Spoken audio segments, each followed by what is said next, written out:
मुंबई पुणे द्रुतगती मार्ग हा केवळ एक रस्ता नाही आहे, ही आपल्या महाराष्ट्राची आणि पर्यायाने भारताची आर्थिक जीवनवाहिनी आहे. देशाच्या सर्वात महत्त्वाच्या औद्योगिक क्षेत्रांना जोडणारी एक मुख्य धमनी. पण नुकत्याच घडलेल्या एका घटनेने या महत्त्वाच्या मार्गाच्या क्षमतेवर आणि सुरक्षिततेवर खूप मोठं प्रश्नचिन्ह निर्माण केलं आहे. तब्बल 32 तास विचार करा, नुकताच हा द्रुतगती मार्ग पूर्णपणे ठप्प झालं होतं.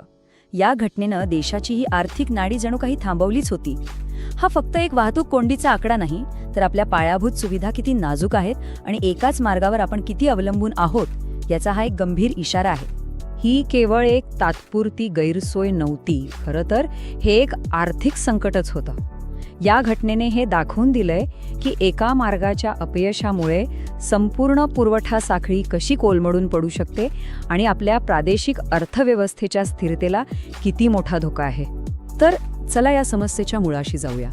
एकाच मार्गावर अवलंबून राहिल्याने नेमका काय धोका निर्माण झाला आहे याचं विश्लेषण करूया. हा विभाग आहे कोसळण्याच्या मार्गावर असलेली आर्थिक धमनी.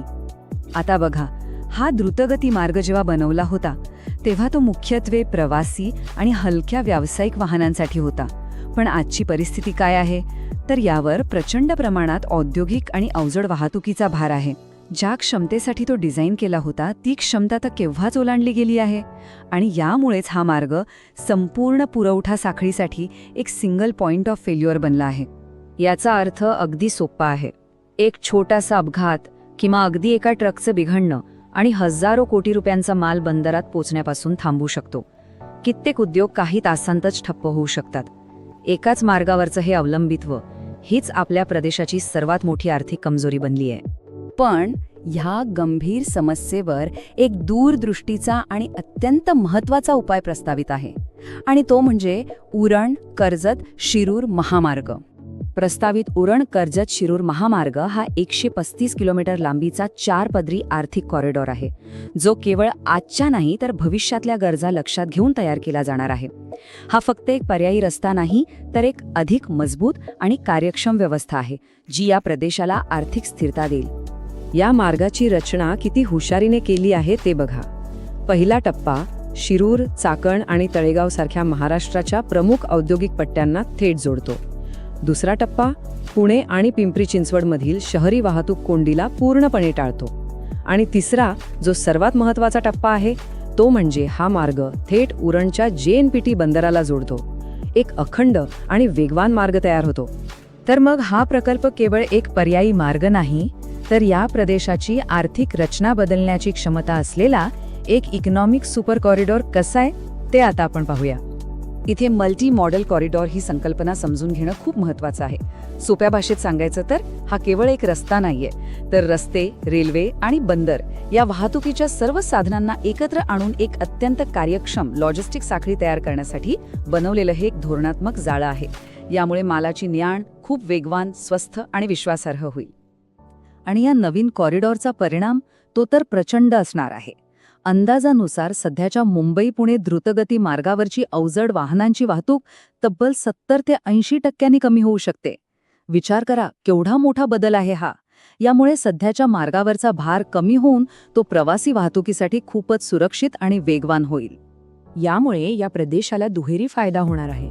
एका बाजूला कारखान्यातून बंदरापर्यंत माल वाहतुकीसाठी एक वेगळा आणि वेगवान मार्ग मिळेल, ज्यामुळे लॉजिस्टिक खर्च कमी होईल. आणि दुसऱ्या बाजूला पुणे आणि पिंपरी चिंचवडमधील लाखो नागरिकांचा रोजचा प्रवास खूप सोपा, सुरक्षित आणि वेगवान होईल. मग प्रश्न हा उरतो की इतका महत्त्वाचा आणि आवश्यक असलेला प्रकल्प अजूनही केवळ कागदावरच का आहे? याचं उत्तर दडलंय दूरदृष्टीपासून ते प्रशासकीय कोंडीपर्यंतच्या प्रवासात. ही टाईमलाईन प्रशासकीय दिरंगाईचं एक विदारक चित्र आपल्या समोर ठेवते. समजा 2018 मध्ये या प्रकल्पावर चर्चा सुरू झाली, सूचना दिल्या गेल्या, पण त्यानंतर अनेक महिने कोणतीही ठोस कारवाई झाली नाही. आणि मग जेव्हा त्या 32 तासांच्या वाहतूक कोंडीने सगळी व्यवस्था कोलमडली, तेव्हाच या पर्यायाच्या गरजेची जाणीव पुन्हा एकदा तीव्रतेने झाली. तरीही आज परिस्थिती जैसे थे आहे. राष्ट्रीय महत्त्वाचा एखादा प्रकल्प इतक्या गंभीर विलंबाचा सामना का करतोय? ह्यामागे नक्की कारणं काय आहेत? निधीची कमतरता, राजकीय इच्छाशक्तीचा अभाव की प्रशासकीय अडचणी? हा सवाल फक्त धोरणकर्त्यांसाठी नाही, तर त्या हजारो उद्योजकांच्या, वाहन चालकांच्या आणि नागरिकांच्या मनात आहे, ज्यांना रोज ह्या विलंबाचा फटका बसतो. या दिरंगाईची किंमत दिवसेंदिवस वाढत चाललीय. उत्पादकतेत घट होतीये, इंधनाचा खर्च वाढतोय आणि सर्वात महत्त्वाचं म्हणजे या प्रदेशाच्या विकासाची गती मंदावलीय. हजारो व्यवसाय आणि नागरिकांसाठी ही प्रतीक्षा आता असह्य होत चाललीय. यामुळे आज हा प्रदेश एका महत्त्वाच्या वळणावर उभा आहे, जिथे भविष्यासाठी एक धोरणात्मक निवड करण्याची वेळ आलेली आहे. 2 स्पष्ट मार्ग समोर आहेत. एक मार्ग आहे निष्क्रियतेचा, म्हणजे सततची वाहतूक कोंडी, वाढतं आर्थिक नुकसान आणि नाजूक पुरवठा साखळी. तर दुसरा मार्ग आहे दूरदृष्टीचा, कार्यक्षम लॉजिस्टिक्स, शाश्वत आर्थिक वाढ आणि मजबूत पायाभूत सुविधांचा.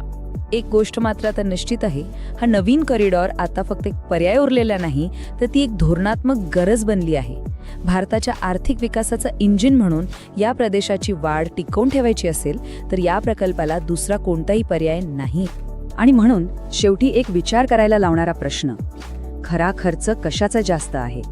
नवीन पायाभूत सुविधा उभारण्याचा की एक महत्त्वाचा निर्णय वेळेवर न घेतल्यामुळे होणाऱ्या प्रचंड आर्थिक आणि सामाजिक नुकसानीचा?